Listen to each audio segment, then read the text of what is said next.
right. So that leaves me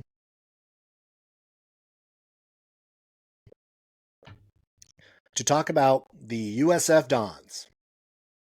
And this is a team that we know has been knocking on the door to get back in the tournament each year since they reached it back in 2021.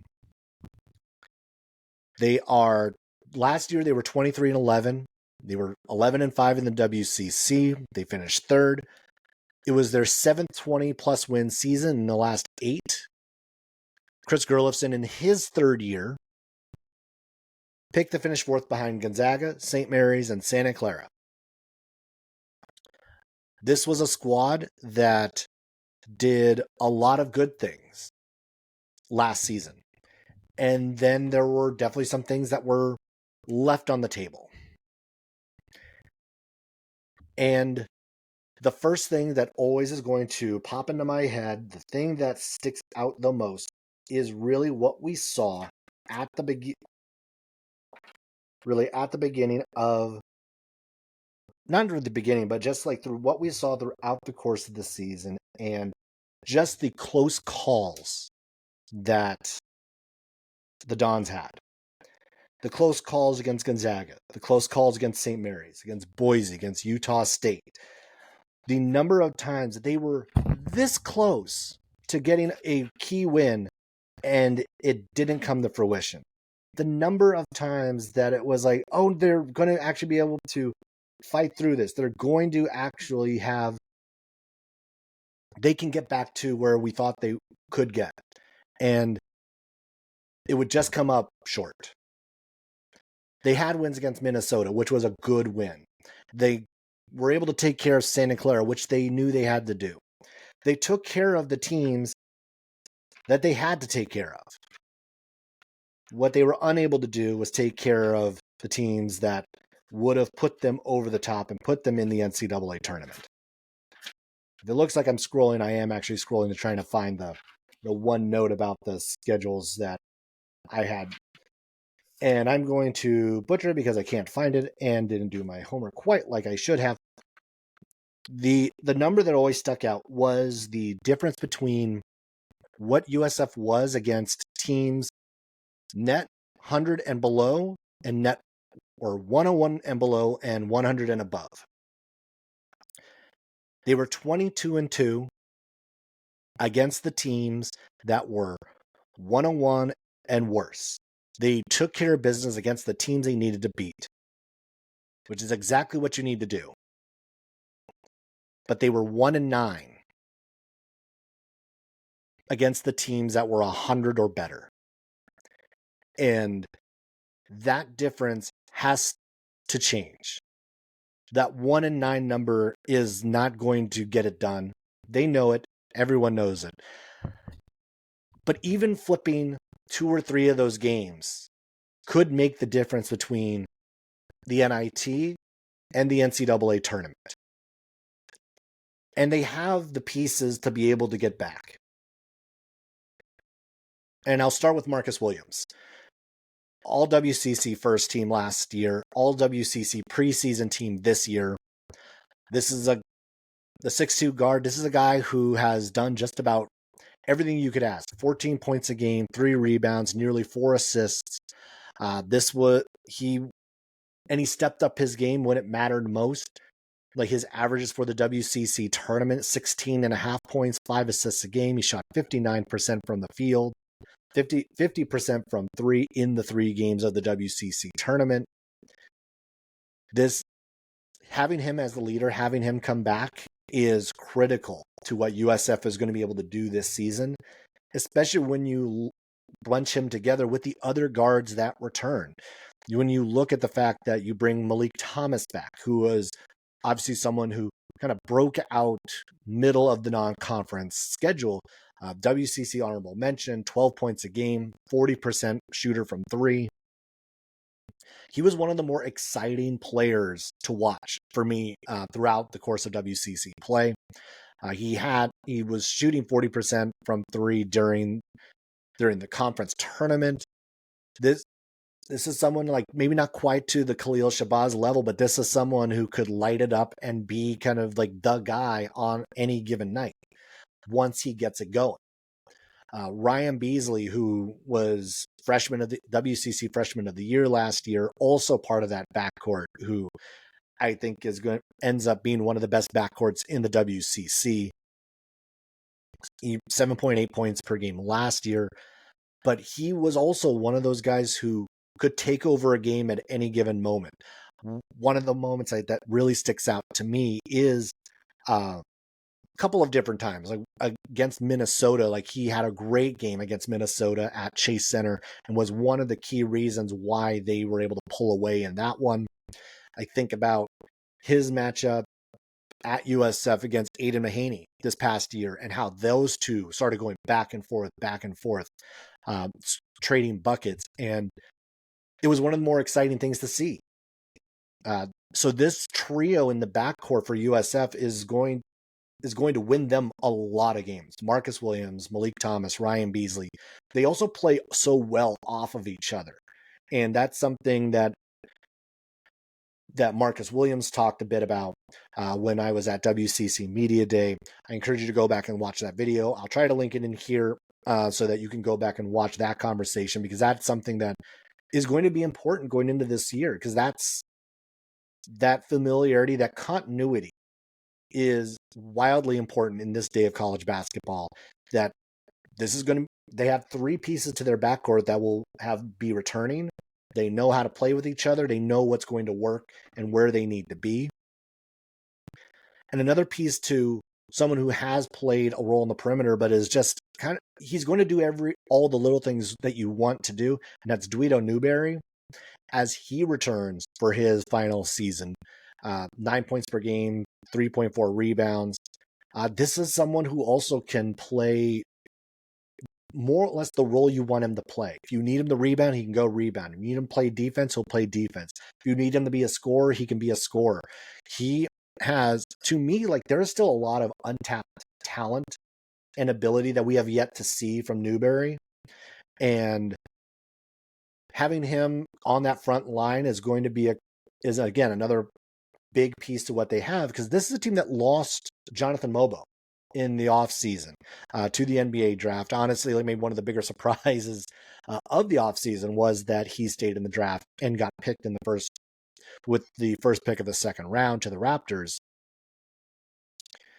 Newberry on that front line gives them some stability there, because there's some new guys that are going to need to play some catch up on schemes, on the way they want to run that defense. And also just the fact that this is a USF program that now has continued to have a distinct personality. And he is part of that. Again, like he was a 40% 3-point shooter too. Let's not forget, it's like that he was also part of that mix, that this USF squad does take full advantage of stretching the floor and trying to be able to utilize that 3-point line as best it can in an effective way. And two of the newcomers I think are going to be critical for the squad more than anything. Carlton Lingard Jr. coming over from UT San Antonio, 7-foot senior. This is a team that did need some size. Like let's be honest. Like even Mobo, like he was 6'9", like undersized center, and he did struggle against St. Mary's. He did struggle against Gonzaga. Partly probably because he was just an undersized for his position, and it was tougher for him to operate the way he had been operating when he's facing larger guys. So now they have a legit large guy. Now, I'm not saying that Lingard, and no one is saying that Lingard is a quote replacement for Mobo, because he's not. But he does have a little bit more range. This was someone who at UTSA was shooting 30% from 3. And yes, while 30 is not a great number, when it's a 7-footer who at the very least can step out and hit one every once in a while, it changes the way defenses do have to play you. It changes the way, just the schematics, or just like the way, how much respect you have to give to that player. Can you just leave him out there? And now you want to leave him out there all day long and let him continue to shoot. He's probably going to actually shoot you out of a game. But every so often, if he can knock one of those down, it really does help what USF is going to try to do. This is someone who also averaged 6.2 rebounds last year. This is someone who averaged a block and a half a year ago. Good and a good enough free throw shooter at 79%. So he's not going to hurt you in any way on the offensive side either. Defensively, he may not have he's not quite the defender that Mobo was. But also this was a year ago, we didn't know what Mobo was either. So many of us kind of overlooked the importance of what he was going to be. But then again, I don't think anybody thought he was going to make the leap that he did, to become the player that he was. And again, that is not to say that I think Lingard's going to do that. Because I think that's an unrealistic expectation to say that, oh, this is going to be the same guy. This is going to be the Mobo replacement. No, not a replacement. Different player with a slightly different skill set, but someone who's going to be longer, still be able to protect the rim, and someone who can still step out and give you that three-pointer every so often. Now, one of the other guys that's going to be exciting to watch, and there's been some buzz about him, at least in the last few weeks, has been the play in practice of Tyrone Riley IV, who is coming as a freshman, 6'6". He averaged 22 points per game and 9 rebounds his senior season. And he was named to the Max Prep California All-State 5th team. So he's long, he's athletic, he has a good touch inside the key. And it's someone who's going to give them a lot of energy. And I think this is something, as we look at the roster, you have a lot of guys who have set roles, set skill sets. What they need is someone who's going to be an energy guy, someone who's going to give them a burst off the bench. And that is something that Riley could end up doing for this squad. Almost I'm thinking of like what the rotation might look like with, like, say, he and Beasley on the floor at the same time, just the amount of energy that those two are going to bring. And thinking it through, thinking about what this USF team is going to be, I mean, there are high expectations for this squad. And let's not beat around the bush. Like, this is a team that knows where its floor is. Like, honestly, like, there's, outside of Gonzaga, St. Mary's, there's no team that has a higher floor than USF. This is a team, I can just pencil it in now. They'll win 20 games. I know they will. What's going to be the difference is who those 20 wins come against. Can they get to 24? Can they get to 26? And can they get enough of the games that are going to move the needle on the net, move the needle for their resume? Because the games will be there. The opportunities exist on the schedule. And that first week of the season, they do play Boise State. They're going to be hosting them at USF. So that is going to be a big contest for them. They're going to be hosting Memphis at the Chase Center on November 21st. They're going to be heading out to the Sunrise Slam to take on Clemson, and then either Fordham or Penn State. They have St. Louis, who a lot of people are saying is going to be one of the better mid-majors in the country, and I agree. St. Louis is playing like 4 WCC schools this year, and USF just happens to be one of them. They're going to be heading to Milwaukee to take on Loyola of Chicago. And they'll be at Bradley as well. There's a lot of meat on the non-conference bone for USF. A lot of opportunities. Again, we talked about those top hundreds. Boise, Memphis, Clemson, Penn State, St. Louis, Loyola, Bradley. Now, I'd have to take a look. I don't think all of them are going to be top 100 by the time they all face each other, but a good number of them are going to be that team. At least, I think I named about like 5 of them. At least 4 of them. Only I named 6. Maybe like 5 of them are going to be top 100 teams. You got to take advantage of at least a few of those to say, like, we're putting ourselves in position to be in position. And then the WCC schedule is also going to be a tough road. The WCC, I think, in the middle is definitely much improved. LMU's much improved. You add Washington State, Santa Clara got better. You add Oregon State, and they're going to be better. You look, and yes, maybe the bottom's going to not be as great. Like, I still think Pacific's going to be that one surprise team from the bottom. So I would still look out for them. But USF has also proven that they can handle the business that they need to handle. They'll beat the teams they're supposed to beat. Can they do it against everybody else? Can they get one from Gonzaga this year? Maybe the wrong year to say, like, it's a taller task to say this year. Can they get one from St. Mary's?